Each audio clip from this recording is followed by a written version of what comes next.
오늘 하나님께서 함께 하시기를 원하시는 하나님의 말씀은 열왕기상 3장 4절에서 10절까지의 말씀입니다. 오늘 말씀의 제목은 은혜를 알면입니다. 우리는 신앙생활을 하면서 은혜하죠. 우리는 과연 은혜의 의미를 얼마나 알며 그 은혜를 통한 하나님의 놀라운 사랑이 어느 정도인지를 가름하고 감사하는지를 오늘 이 말씀의 본문을 통해 찾아봄으로 우리의 신앙생활에 은혜의 의미를 다시 한번 찾아보는 귀한 시간이 됐으면 하는 바람 간절합니다.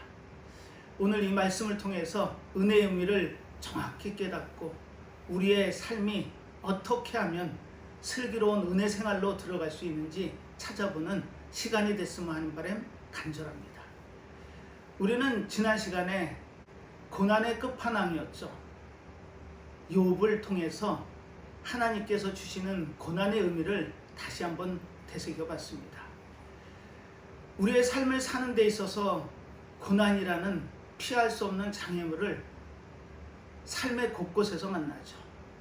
우리는 그 고난을 통해서 고통 가운데 있을 수도 있고 절망할 수도 있습니다. 하지만 욥이 당한 고난만 하겠습니까? 그 욥은 우리가 상상도 할 수 없는 고난을 당한 인물이었습니다. 이와 같은 사건이 벌어졌음을 안 친구들이 욥을 위로한다는 명목으로, 격려한다는 명목으로 찾아옵니다. 하지만 그들은 자신의 기준이 분명했습니다. 이처럼 고난받는 자에게는 위로도 있을 수 있지만 그 고난을 정죄할 수 있는 자기의 의에 가득 찬 이들이 주위에 많다는 사실입니다. 물론 위로라는 명목으로 이야기할 수 있지만 그 이야기가 오히려 비수가 될 수 있다는 걸 마음속에 새기시기 바랍니다. 우리는 이와 같은 고난을 겪었을 때 그 위로하러 왔던 빌닷의 말을 통해 우리는 세 가지의 지혜를 얻었습니다. 고난 가운데 있을 때 우리가 해야 되는 그 길은 첫 번째가 하나님을 찾는 것이었습니다. 하나님을 모르는 자는 소망이 없다고 욥기서 8장 13절은 증언하고 있죠. 우리는 얼마나 하나님을 찾고 계시나요? 우리가 고난을 당한 그 현장에서 우리가 떠올릴 수 있는 건 오직 하나님의 은혜여야 합니다. 하나님께서 주시는 그 은혜와 놀라운 사랑이 우리에게 닿는다면 그 고난 또한 우리는 넉넉히 이겨낼 수 있습니다. 두 번째는 청결함과 정직하다고 말씀을 드렸습니다. 이 정직이라는 의미는 영혼의 전쟁에서 승리한 자를 의미하죠.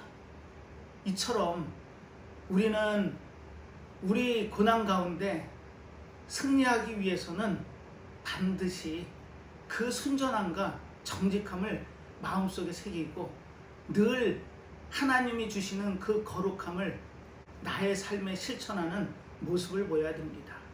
그리고 세 번째죠. 중요합니다. 기도하자고 말씀을 드렸습니다.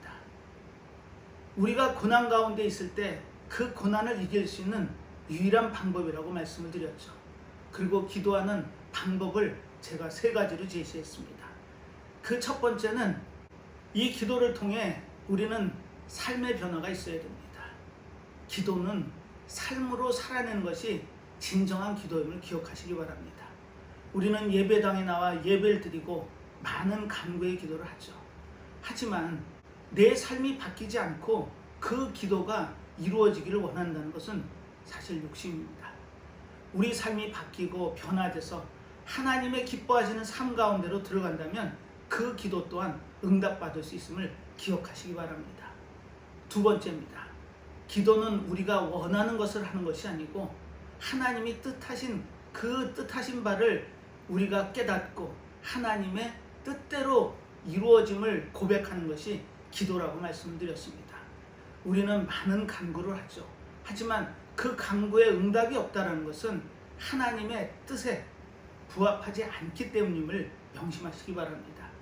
우리의 기도는 하나님의 뜻 가운데 있어야 되고 그분이 이루어 가심을 고백하며 그 결과를 기다리는 기다림이 반드시 필요한 것이 기도의 의미라고 말씀을 드렸습니다. 세 번째입니다. 기도는 우리의 성공을 기도하는 것이 아니라 승리를 기도하는 것이라고 말씀을 드렸습니다. 그 의미는 우리는 항상 영적인 싸움 가운데 있습니다. 이 땅의 삶을 살지만 우리는 그 삶 자체가 영적인 싸움의 일환임을 마음속에 기억하시고 우리의 영달을 위한 성공을 위한 기도가 아니라 이 영적인 싸움에서 승리를 간구하는 기도일 때 우리는 그 기도에 대한 응답을 받을 수 있습니다. 욥은 어마어마한 고난을 받죠. 하지만 입술로도 범죄하지 않았습니다. 그 근거는 하나님을 향한 믿음이었습니다. 그 믿음 가운데 욥은 하나님을 경외하며 주시는 것도 하나님이시오 취하시는 이도 하나님이라는 고백과 함께 우리가 그분을 통해 받는 축복만 있는 것이 아니라 재앙도 있음을 고백을 했습니다. 사랑하는 믿음의 성도 여러분, 우리의 삶을 살아가는 데 있어서 고난 가운데 있으십니까? 그렇다면 하나님을 찾으십시오. 그리고 하나님이 뜻하고 원하시는 우리의 삶의 모습을 기억하고 행하십시오. 그리고 순전하고 정직한 삶 속에 우리가 바라는 바를 간구하는 기도로 하나님께 구하십시오. 구하라 그러면 주실 것이요 찾으라 그러면 찾을 것이요 두드리라 그러면 여신다고 말씀하셨습니다. 또한 의인의 간구는 하나님께서 소홀히 하지 않으심을 알려주셨습니다. 사랑하는 믿음의 성도 여러분, 우리가 고난 가운데 있다면 우리는 하나님께 은혜를 구하는 자가 되어야 됩니다. 그분이 주시는 그 사랑이 없다면 우리는 우리의 고난을 내 힘과 노력과 성취로 이루어질 수 있는 것은 아무것도 없음을 마음속으로 새기시고 늘 하나님의 은혜에 간구하는 삶을 사는 믿음의 성도들 다 되시길 바라면서 오늘 말씀을 증거하도록 하겠습니다. 오늘 말씀은 열왕기상 3장 4절에서 10절까지의 말씀이죠. 오늘 말씀의 제목은 은혜를 알면입니다. 오늘 이 본문의 말씀을 통해서 은혜가 무엇인지를 우리가 온전히 깨닫고 그 은혜를 마음속에 간구하신다면 하나님은 우리에게 그 고통 가운데 있는 삶까지도 넉넉함으로 채워주실 수 있음을 믿습니다.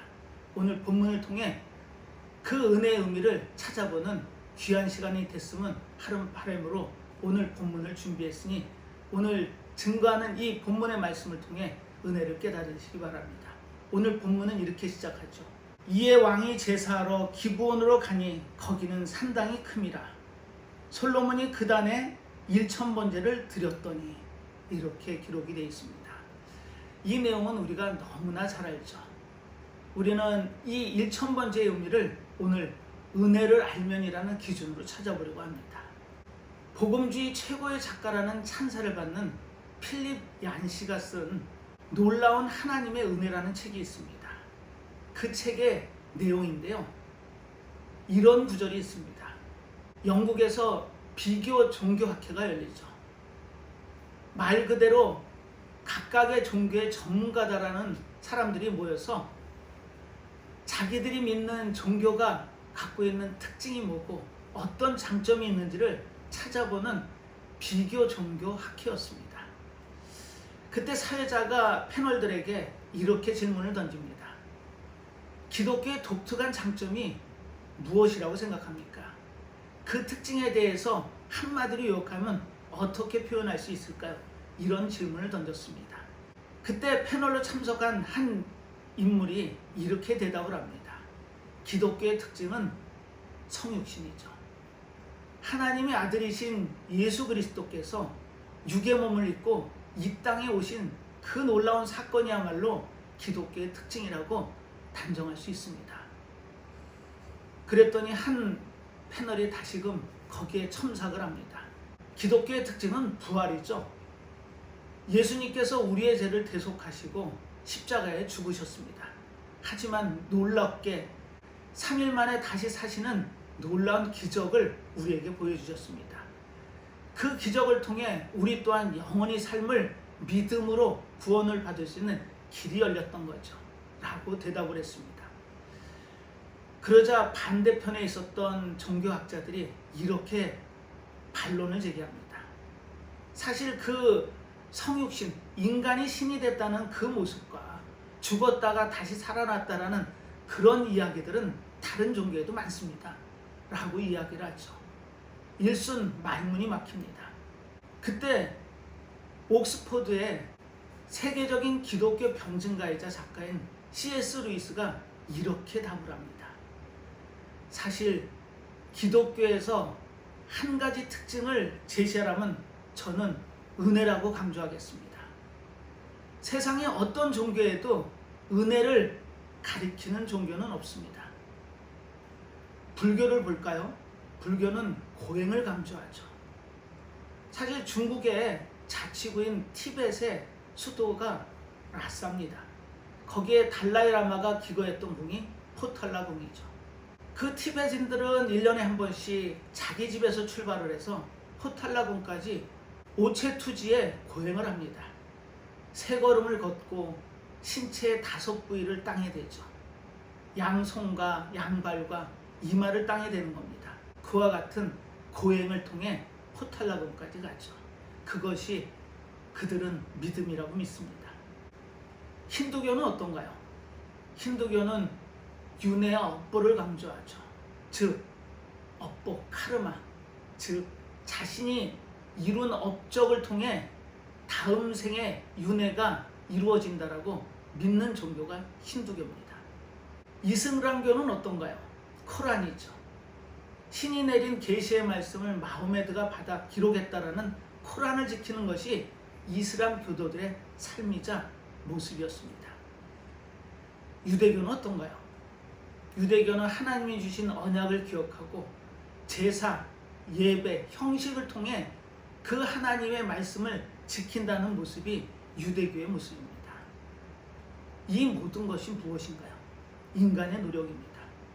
인간은 이처럼 노력을 통해 신의 가호를 비는 것이 종교의 모습입니다. 하지만 기독교는 은혜를 강조합니다. 은혜가 무엇인가요? 은혜는 받을 자격이 없는 자에게 값없이 주시는 하나님의 놀라운 사랑을 은혜라고 단정합니다. 값이 없이 주시는 사랑, 그 놀라운 사랑을 오직 기독교만 강조하고 있다는 C.S. 루이스의 대답에 거기에 참석한 모든 이들이 공감할 수밖에 없었습니다. 믿음의 성도 여러분, 이 은혜를 우리는 값없이 받아 믿음으로 구원받은 하나님의 자녀의 백성이 됐습니다. 그렇다면 우리는 이 은혜의 어떤 모습의 삶으로 하나님께 답을 해야 될까요? 마틴 루터가 1517년에 95개조의 반박문을 통해 성경으로 돌아가자는 말을 하면서 솔라 그라티아라는 말을 강조하죠. 오직 하나님의 은혜. 하나님을 믿는다는 우리의 삶 가운데 모든 것을 하나님의 은혜로 받아들이자는 고백이자 주장이었습니다. 2주 만에 독일 전역에 그 반박문이 퍼지고 4주 만에 유럽 전체가 그 95개조의 반박문에 동의를 합니다. 그리고 종교개혁이 일어나죠. 솔라 그라티아. 모든 것이 하나님의 은혜라고 여러분들은 생각하고 계시나요? 우리의 삶 곳곳에 스며있는 그 놀라운 하나님의 은혜가 깨달아진다면 우리의 모습은 감사의 모습이 되어야 됩니다. 한순간의 호흡도 주님의 은혜가 없다면 우리는 살 수가 없는 것이 우리의 인생이고 삶입니다. 얼마 전에 제주도 해녀의 예를 들어서 물숨과 숨비에 대한 말씀을 드린 기억이 납니다. 물숨, breathing underwater, 물 아래서의 숨과 숨비, 그 가쁜 숨을 참고 물질을 하다가 물 밖으로 나와 토해내는 그 안도의 한숨, 숨비입니다. 이처럼 생과 사를 오가는 그 길목에서 삶을 누리는 그 제주해녀들이 마음속에 새긴 의미는 모든 것을 감사자였습니다. 그 순간순간에 놀라운 감사를 욕심내지 않고 그 현실에 만족을 한다면 숨비를 쉴 수 있는 겁니다. 하지만 잠시 잠깐의 방심이나 욕심이라면 어쩌면 그게 물숨으로 돌아와 마지막 숨으로 그 인생을 마무리할 수도 있는 게 그들의 인생이었습니다. 우리는 삶을 살면서 과연 어떤 숨을 쉬고 계시나요? 이 은혜를 알면 감사가 나와야 됩니다. 은혜로 알지 않으면 감사는 있을 수 없죠. 하지만 은혜를 은혜로 받고 은혜를 안다면 우리는 감사할 수 있습니다. 오늘 성경 본문은 그 감사의 의미를 솔로몬의 모습을 통해 정확히 표현하고 있습니다. 과연 솔로몬은 어떤 모습을 보였던가요? 1000번제를 드렸답니다. 사실 이 1000번제에 대한 이론의 여지는 있습니다. 1000번의 제사를 드린 것이다라는 주장을 하는 신학자가 있는가 하면 그렇지 않을 것이다. 역대하 1장의 내용대로 1000 희생제물을 통한 번제일 것이 맞다라고 주장하는 신학자들도 있습니다. 물론 이것이 1000번의 제사인지 아니면 1000 희생제물을 드린 제사인지는 이론의 여지가 있습니다. 하지만 후자가 맞을 겁니다. 역대하 1장에 보면은 1절에 이런 기록이 나오죠. 하나님께서 솔로몬에게 심히 창대케 하시고 그 왕위를 견고히 하셨다라는 기록을 우리가 발견하게 됩니다. 솔로몬 입장에서는 예루살렘을 그렇게 오래 비우기는 어려웠을 겁니다. 1000번의 제사를 드린다라는 것은 많은 시간이 소요되겠죠.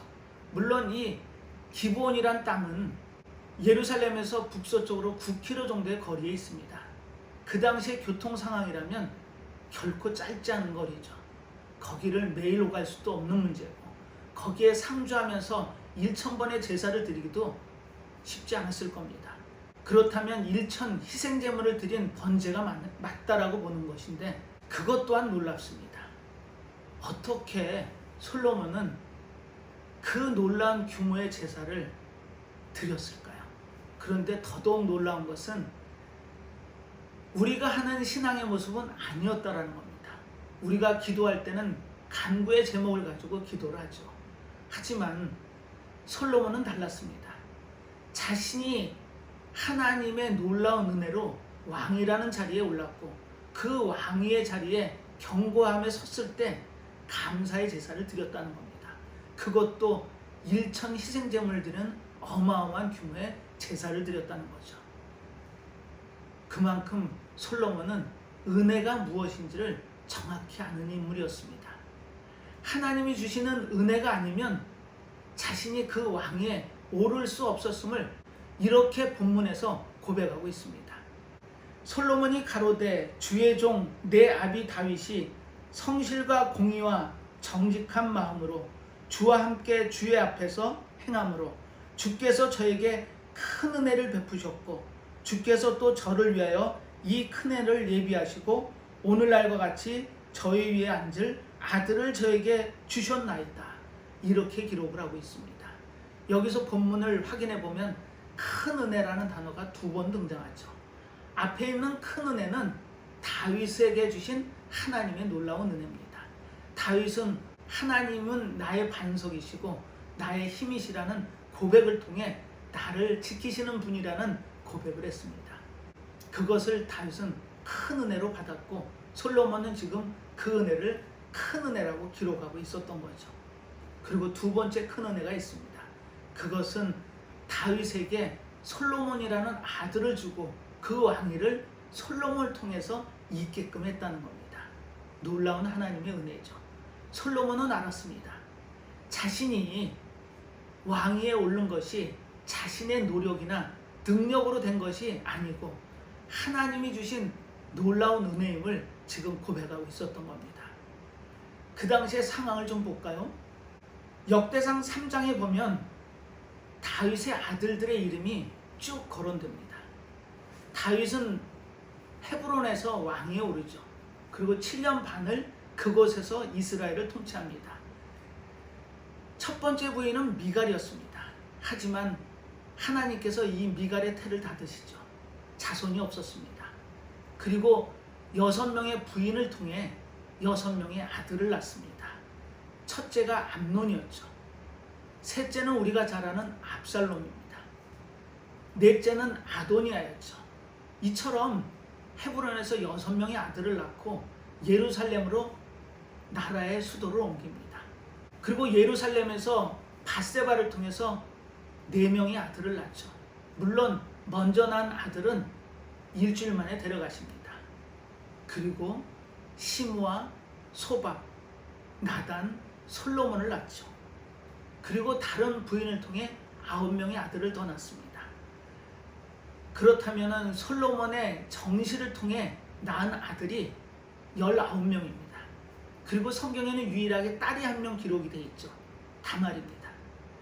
그리고 성경의 기록을 보면 첩에서도 많은 아들을 낳은 걸로 기록이 되어 있습니다. 그렇다면 솔로몬이 왕이 됐다는 것은 당연한 것이 아니었습니다. 그 당시에 고대 근동에서는 장남이 왕위를 이었죠.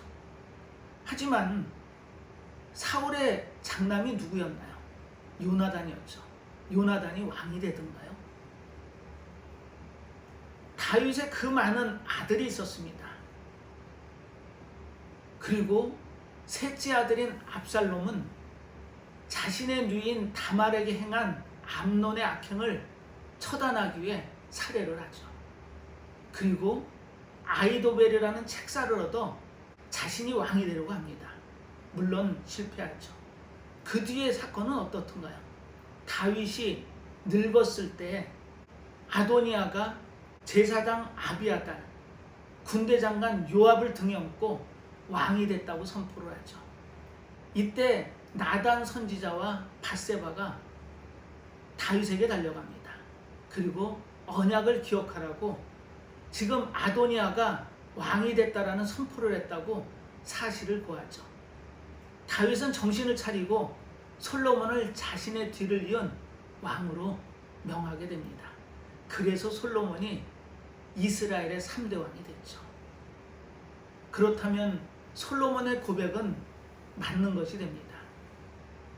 그 어려운 상황에서 자신이 왕이 된 것은 성경의 기록대로 나의 하나님 여호와여 주께서 내가 왕이 되게 하셨사오니, 솔로몬이 왕이 된 것은 하나님의 놀라운 은혜였습니다. 그 은혜를 깨달은 솔로몬이 한 것이 바로 1000번째의 희생 제사를 드렸던 거죠. 번제가 뭐죠? 번제는 온전하게 제물을 태워서 드리는 제사입니다. 그렇다면 그 제사를 통해 하나님의 관계를 회복하고 헌신을 드리겠다라는 약속이 번제의 제사의 의미였습니다. 이렇게 감사 제사를 드리자 하나님께서 솔로몬에게 응답을 하십니다. 그 제사 중에 하나님이 솔로몬에게 찾아오시죠. 그리고 이렇게 질문을 하십니다. 구하라. 내가 원하는 것이 무엇인지 나에게 구하면 그것을 주겠다고 약속을 하십니다. 그때 솔로몬이 구한 것이 무엇이었던가요? 지혜였습니다. 그 지혜의 의미는 아브라함에게 하신 약속처럼 무수히 많은 이스라엘 백성들을 다스리고 통치하는데 지혜가 필요하다고 고백을 합니다. 잘 듣는 마음, 분별할 수 있는 마음을 간구하죠. 하나님께서는 이 솔로몬의 지혜를 구함을 듣고 오늘 본문의 끝절에 이렇게 화답을 하십니다. 주의 마음에 맞은지라. 우리가 지난 시간에 기도는 나의 원대로 드리는 것이 아니고 하나님의 뜻을 알고 고백하는 것이 기도의 의미라고 말씀을 드렸습니다. 솔로몬은 하나님의 뜻을 정확히 알고 있었죠. 하나님은 내 마음에 맞은 자라는 칭찬을 하시고 거기에 더해서 목숨의 수를 구한 것이 아니고 또 부귀와 영화를 구하지도 않았고 자신의 대적을 없애달라는 간구도 하지 않았다. 너는 오직 내 백성을 잘 다스리는 지혜를 구했으니 내가 거기에 더해서 부와 영화를 주겠다고 약속을 하십니다. 그리고 내 말씀을 잘 지켜 따라 행하면 그 기간을 길게 해주시겠다는 약속을 하시죠. 이것이 하나님의 약속입니다. 그때 솔로몬의 모습을 볼까요? 솔로몬은 그 1000번제를 드리고 예루살렘에 돌아와 어떤 모습을 보이던가요? 다시금 번제와 수은제, 이 수은제는 감사제사입니다. 이 번제와 수은제를 통해 하나님의 은혜에 감사하고 있었죠. 믿음의 성도 여러분, 우리가 믿음의 여정을 가는 데 있어서 우리는 은혜를 갈망해야 됩니다. 이 은혜는 하나님께서 주시는 놀라운 값없이 주시는 사랑이 은혜라고 말씀을 드렸습니다. 하지만 이 은혜를 알면 우리는 감사의 모습을 반드시 드려야 됩니다. 그 감사를 솔로몬의 고백은 전도서 3장 13절에 이렇게 증언으로 남기죠. 내가 먹고 마심 또 나의 수고로 누리는 모든 낙이 하나님의 선물이다. 이렇게 고백을 합니다. 전도서가 어떤 책인가요? 솔로몬이 말년에 자신의 인생을 되돌아보며 하나님이 주신 놀라운 은혜를 고백하며 그 삶의 지혜를 담은 책이 전도서입니다. 그 전도서에 우리가 먹고 마시며 누리는 모든 낙이 하나님의 선물이랍니다. 우리는 우리의 수고를 통해 그 모든 것을 얻는다라고 생각할 수 있죠. 하지만 모든 것이 하나님이 주셨다라는 솔로몬의 놀라운 고백입니다. 그러니 내가 갖고 있는 이 모든 것이 하나님이 주시는 선물이라면 하나님의 것입니다. 그래서 솔로몬은 일천 희생제물이라는 어마어마한 규모의 제사를 하나님께 드릴 수 있는 그와 같은 감사의 모습을 가질 수가 있었던 거죠. 내가 가진 모든 것이 하나님의 것이라는 고백이 나올 수 있다면 우리는 드릴 수 있습니다. 이처럼 우리의 믿음의 삶 속에 하나님의 은혜가 감사해서 그 감사에 드리는 그 모습의 삶이 지금 솔로몬의 이 역사적인 사건을 통해 우리에게 고백되고 있었던 겁니다. 믿음의 성도 여러분, 은혜를 아십니까? 은혜를 아신다면 감사할 수 있어야 됩니다. 선교사 중에 에도니롬 저드슨 선교사가 있습니다. 1813년 미얀마의 양곤에 선교사로 파송이 되죠. 40여 년 동안 그곳에서 선교를 합니다. 하지만 처음 도착했을 때 배에서 내리지조차 못했습니다. 반대가 극심해서 3주 동안을 배에 머물렀죠. 그 와중에 폭풍이 불고 아내는 아이를 낳다가 아이가 사산하고 맙니다. 그리고 3주 만에 육지를 밟고 하나님의 복음을 전하기 시작하죠. 하지만 6년 반 동안 단 한 명의 회심도 없습니다. 이런 상황이 지속되자 저드슨 선교사를 지원하는 기관에서 다시금 돌아오라고 저드슨 선교사에게 전원을 보냅니다. 하지만 이 선교사는 그 첫째 부인을 잃는 아픔도 미얀마에서 겪습니다. 그리고 세 자녀를 다 잃죠. 그리고 다시 재혼해서 둘째 부인까지 미얀마에서 잃습니다. 그리고 그 둘째 부인을 통해 난 두 자녀도 잃죠. 아마 절망과 고통의 연속이었습니다. 그리고 심지어는 말씀을 전한다는 그 이유 하나만으로 감옥에 갇히죠. 거꾸로 매달려서 어깨와 머리와 등이 바닥에 닿는 그와 같은 모습으로 먹고 자고 용변을 보아야 되는 그와 같은 고통도 겪습니다. 하지만 이 선교사는 40여 년 동안 자신이 직접 설립한 교회가 63개의 교회를 설립하게 되죠. 그리고 7,000명 이상의 사람들을 전도하게 됩니다. 훗날 신학자들에 의해서 연구한 바에 의하면 이 저드슨 선교사의 영향으로 세워진 교회가 3,700개에 달한다고 합니다. 어떻게 그 모진 고통 속에, 고난 속에, 불행 속에 이와 같은 선교사의 사명을 감당할 수 있었을까요? 그것은 그 하나님의 은혜와 하나님이 주신 그 놀라운 소명을 깨달았던 겁니다. 그 사랑이 클진데 자기가 당하는 그 고통 이겨낼 수 있다고 선교사는 몸으로 말하고 있었던 거죠. 이것이 감사하는 자세의 모습입니다. 믿음의 성도 여러분, 우리가 은혜로 안다면 감사할 수 있습니다. 그리고 은혜를 아는 자들이 삶을 통해서 보이는 삶의 태도는 어떤 모습이어야 될까요? 그것은 겸손입니다. 솔로몬은 이렇게 본문에서 고백하고 있죠. 나는 작은 아이라. 종은 작은 아이라 출입할 줄을 알지 못하고. 놀라운 고백입니다. 왕인 자신을 작은 아이로 표현하고 있습니다. 그리고 출입도 못하는 앞뒤를 분간할 수 없는 그와 같은 겸손한 모습의 자세에 자신을 표현하고 있죠. 솔로몬은 그만큼 겸손했습니다. 이 겸손이라는 의미가 무엇일까요? 은혜를 안다면 그 은혜가 하나님의 절대 주권에서 나온 것임을 우리는 깨달아야 됩니다. 그 절대자의 주권이 나에게 미침 또한 안다면 우리의 자신이 얼마나 보잘것없는 존재인지, 그래서 그분께서 우리에게 값없이 주신 것이 은혜임을 안다면 우리는 겸손해질 수밖에 없습니다. 하지만 우리는 이 놀라운 은혜를 받았음에도 불구하고 고난을 만났을 때 우리는 불평을 하고 불만을 표출하게 되죠. 내 삶 가운데 나는 불평을 하는 자리에 있는지 감사하는 자리에 있는지를 한번 되새겨 볼 필요가 있습니다. 우리가 은혜로 안다면 감사의 자리에 있어야지 불평의 자리에 있다는 것은 바로 교만한 자입니다. 잠언 기자는 이렇게 기록을 하죠. 교만은 멸망의 선봉이요 겸손은 존귀의 앞잡이라.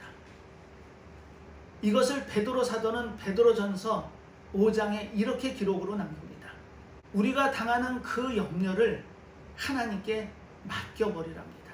베드로전서 5장 7절의 기록입니다. 너희 염려를 다 주께 맡겨버리라. 이는 저가 너희를 권고하심이니라. 염려를 주께 다 맡기랍니다. 이 의미가 무엇일까요? 우리는 많은 고난 가운데 염려 가운데 있을 수 있습니다. 하지만 그 염려를 하나님께 맡기랍니다. 여기서 맡기다라는 의미를 NIV 성경에서는 이렇게 기록을 했더라고요. Cast all your anxiety. 너의 염려 모든 것을 던지랍니다. 물론 그 cast는 transfer, 옮기라는 의미도 있습니다. 염려를 갖고 있지 말고 그것을 너희가 믿는 하나님께 옮겨드리라는 겁니다. 우리는 많은 염려, 고난 가운데 있을 때 이런 얘기들을 많이 듣죠. 염려를 내어 던지라고. 내어 던진다고 그 염려가 없어질까요? 그렇지 않습니다. 그 염려는 내가 믿는 하나님께 옮겨드리는 겁니다. 그 옮겨드리는 것을 맡긴다라고 표현하죠. 하지만 전제 조건이 있습니다. 6절의 기록이죠. 그러므로 하나님의 능하신 손 아래서 겸손하라. 때가 되면 너희를 높이시리라. 아멘. 겸손하랍니다. 겸손한 자가 우리의 염려를 하나님께 맡길 수 있습니다. 제가 할 수 있는 것은 아무것도 없다는 그 고백, 내가 내 수고와 노력으로 이 문제를 해결하겠다라는 그 모습은 교만의 모습입니다. 겸손한 자가 맡길 수 있습니다. 그리고 그 겸손한 자를 하나님은 높이신다고 약속을 하십니다. 그런데 우리는 중요한 모습을 성경 구절을 통해 찾을 수 있습니다. 때가 되면 in due time. 그 때는 나의 때가 아니고 하나님의 때입니다. 하나님께서 겸손한 자를 다시금 존귀한 자로 세우시겠답니다. 하지만 그 순간은 내가 원하는 순간이 아니고 하나님의 때, in due time에 의해서 결정이 된다는 겁니다. 그 순간이 되면 그 맡긴 염려를 해결하시겠답니다. 사랑하는 믿음의 성도 여러분, 우리는 이처럼 내 염려를 내가 해결할 수 있는 방법은 없습니다. 오직 겸손한 마음으로 하나님께 맡긴다면, 그리고 우리가 기다려야 되는 것이 하나님의 은혜를 기다리는 시간이 필요한 것입니다. 그 은혜를 기다리는 시간이 때가 되면 하나님이 우리를 높이시겠답니다. 사도 바울은 빌립보서 4장에서 이렇게 증언하죠. 너희 염려를 감사함으로 하나님께 아뢰랍니다. 그러면 너희 마음과 가슴을 지키시겠답니다. 이 약속의 말씀이 우리들의 귀에, 심령에 들려야 됩니다. 그 은혜를 주실 분이 누구신지를 우리가 분명히 알고 그분의 절대 주권에 우리가 맡길 수 있다면 우리는 겸손한 자의 자리에 있어야 됩니다. 우리가 겸손한 자리에서 감사함으로 그 은혜를 기다릴 수 있는 믿음이 있다면 그 믿음에 반드시 응답하시는 분이 하나님을 우리는 고백을 통해 알 수 있습니다. 사랑하는 믿음의 성도 여러분, 에베소서 2장에는 이런 구절이 나오죠.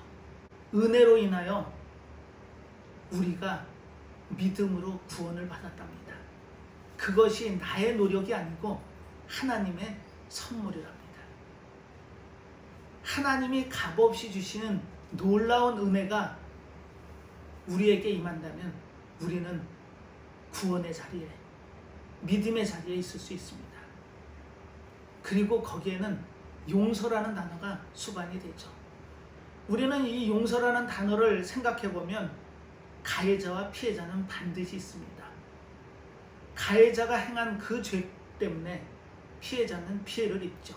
하지만 그 피해자가 가해자를 이기는 길은 용서하는 길입니다. 그 용서가 우리의 삶의 기준점이 되어야 됩니다. 몸으로 실천하신 분이 있죠. 사실 이 용서는 대가를 지불해야 됩니다. 대가의 지불 없는 용서는 없죠.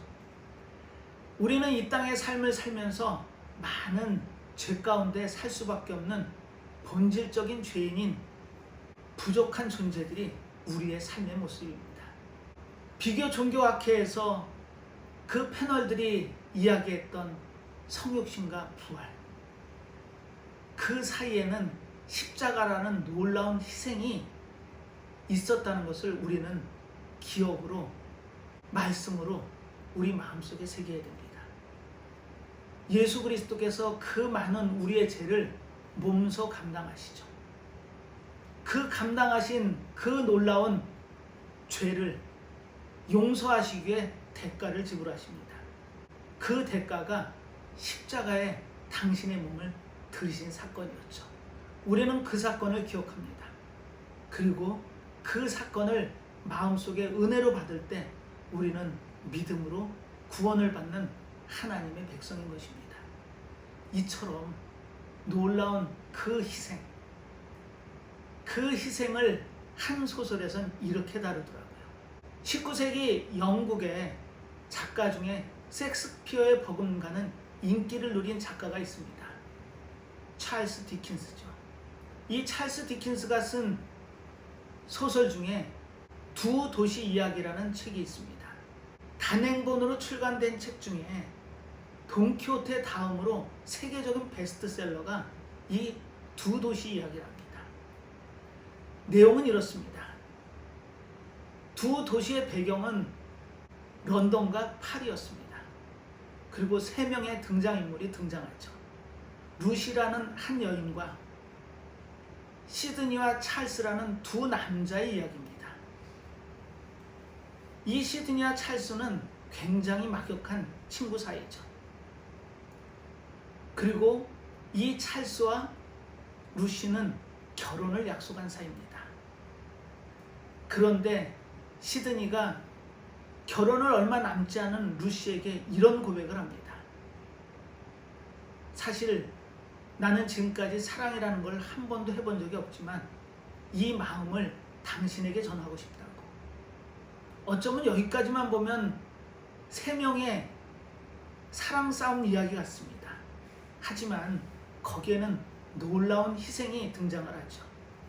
시대적인 배경은 1789년에 프랑스에서 일어났던 프랑스 대혁명이 배경입니다. 사실 찰스는 지금 영국에 살고 있지만 프랑스의 귀족이었습니다. 하지만 그 귀족 집안이 너무 악행을 많이 해서 자신의 신분을 속이고 영국 런던에 와서 살고 있었죠. 그런데 프랑스에서 살 때 한 하인이 죽을 상황에 놓였다라는 소식을 듣습니다. 그래서 그 하인을 구하기 위해 프랑스에 들어가죠. 문제는 거기에서 발생됩니다. 그 찰스가 그 악한 귀족 가문임을 안 사람들에 의해서 붙잡혀 처형을 당하는 상황에 놓이게 됐습니다. 프랑스 파리에 가면 콩코드라는 광장이 있죠. 거기서 바라보면 개선문이 보이는 광장입니다. 이 콩코드 광장이 유명해진 데는 이유가 있습니다. 바로 단두대죠. 그 당시의 사형제도는 악랄하고 고통 가운데 죽이는 것이 사형 집행 방법이었습니다. 물론 귀족들은 단칼에 죽였죠. 고통을 줄이기 위해 귀족들한테만 줬던 특권이었습니다. 서민들은 엄청난 고통 가운데 죽을 수밖에 없었죠. 마차 바퀴에 달려서 끌려가다 죽는 자, 무딘 도끼날로 수십 번에 걸쳐서 쳐서 죽이는 자, 이처럼 사형 방법도 잔인하게 이를 데 없었습니다. 프랑스 대혁명이 나고 수천 명이 처형당하는 그 상황에서 처형을 원활하게 하고 고통을 줄이기 위해 고안해낸 기계가 단두대입니다. 키오팅에 의해서 개발됐다 해서 키오틴이라고도 불리죠. 이 단두대의 찰스가 다음날 죽게 되는 형편에 놓입니다. 그때 시드니는 그 마음 아파하는 루시의 얼굴을 쳐다보죠. 그리고 자신이 희생하기로 마음의 결정을 내립니다. 그 찰스가 갇혀있는 감옥에 들어가 놀랍게도 두 사람은 쌍둥이처럼 모습이 비슷했다고 합니다. 그래서 옷을 갈아입죠. 그리고 찰스를 그 감옥에서 빼냅니다. 물론 자신이 대신 그곳에 갇히죠. 그 결과로 자신이 죽을 줄을 시드니는 알고 있었습니다. 찰스는 이 루시와 함께 마차를 타고 감옥을 벗어나죠. 다음 날이 됐습니다. 시드니의 처형일인 거죠. 그때 시드니를 찰스로 오인한 한 여인이 다가옵니다. 그 여인도 단두대에 죽어야 되는 운명이었고 그 여인이 찰스에게 이렇게 부탁을 합니다. 제가 지금 두려우니 저를 위로 좀 해달라고. 하지만 얼굴을 보는 순간 찰스가 아님을 이 여인이 알아봅니다. 그리고 놀라운 이야기를 하죠. 당신이 찰스를 대신해서 죽으려고요? 그때 시드니가 이런 대답을 합니다. 그 여인의 입을 막고 급히 그 부인과 자녀 때문이기도 합니다. 그때 그 여인이 초면인 시드니에게 이렇게 부탁을 합니다. 그 당신의 놀라운 희생에 감동을 받았습니다. 저에게도 그 용기를 주십시오 하고 손을 붙잡아도 되냐고 그렇게 이야기를 하죠. 그리고 그 시드니의 손을 잡은 그 여인은 단두대에서 형장의 이슬로 사라집니다. 그리고 시드니의 차례가 됐습니다. 시드니가 이런 고백을 하죠. 내가 지금 하는 일은 세상에서 가장 놀라운 일이다. 그리고 내가 가는 이 길은 가장 숭고하고 거룩한 길이다. 이렇게 고백을 합니다. 사랑하는 믿음의 성도 여러분, 사랑하는 여인을 위해서 또 친구를 위해서 대신 죽는 그 놀라운 결단, 쉬운 결단은 아닐 겁니다. 자신의 목숨을 희생해서 그들을 살릴 수 있었으니까요. 하물며 한 사람도 이런데 우리를 대신해서 십자가의 죽으심을 기꺼이 감당하시는 놀라운 예수 그리스도의 사랑이, 그 은혜가 우리 마음속에 와닿는다면 우리는 더더욱 감동으로 겸손할 수밖에 없습니다. 우리의 믿음 여정 가운데 이 겸손을 마음속에 새기시고, 또한 그 겸손한 가운데 그 은혜를 주심을 감사할 수 있는 믿음을 회복하십시오. 우리가 이 땅을 살면서 많은 염려, 우리 앞길을 막을 겁니다. 하지만 그 염려를 겸손한 마음으로 주님께 맡기랍니다. 때가 되면 겸손한 자 우리를 가장 높은 자로 세우시겠다는 약속을 오늘 말씀을 통해 하고 계십니다. 사랑하는 믿음의 성도 여러분, 힘드십니까? 그 힘듦을 겸손과 감사로, 그 은혜 받음을 통해 그 놀라운 하나님의 사랑을 마음속에 새긴다면 우리는 넉넉히 이겨낼 수 있음을 마음속에 새기시며, 오늘 주일날 증거된 이 말씀을 힘삼아 한 주의 삶에서 승리의 삶을 살아내는 믿음의 성도들 다 되시기를 축원하겠습니다. 기도하겠습니다. 하나님 아버지, 오늘도 귀한 말씀을 통해 우리에게 은혜를 주셨습니다. 그 은혜를 우리가 깨달아 늘 감사하는 마음을 마음속에 새기고, 겸손한 자를 높인다고 약속하심처럼 겸손한 마음으로 우리의 모든 염려를 주님께 맡길 수 있는 믿음 안에 살게 하셔서 그 은혜를 기다릴 수 있는 인내 또한 우리에게 주셔서 때가 되면 이루신다고 약속하심처럼 그 모든 염려를 이겨낼 수 있게끔 길을 여실 수 있음을 믿습니다. 우리에게 늘 힘주셔서 그 염려를 주님께 넉넉히 맡기고 우리의 삶을 기쁨과 감사 가운데 살아 오늘 주신 은혜의 말씀을 벗삼아 마음속에 새기며 이 모든 말씀 예수님의 이름으로 기도드리옵나이다. 아멘.